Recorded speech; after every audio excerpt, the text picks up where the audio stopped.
Need to reset the network settings on your Mac because Wi-Fi is slow, keeps disconnecting, or won't connect at all? In this quick tutorial, I'll show you how to refresh your Mac's network settings step by step. First, click the Apple menu in the top left corner of your screen and select System Settings.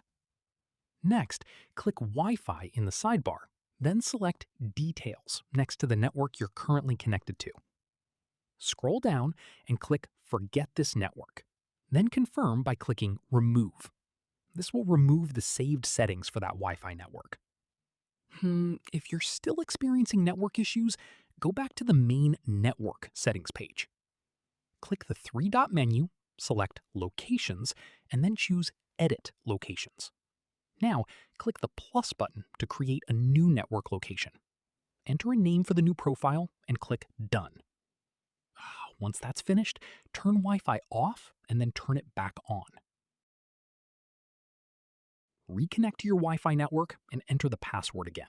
This process refreshes your Mac's network configuration and can help resolve common Wi-Fi connection problems. And that's it. That's how you can reset and refresh network settings on your Mac. Thanks for watching. If you like this video, please like, subscribe the channel, and comment down below.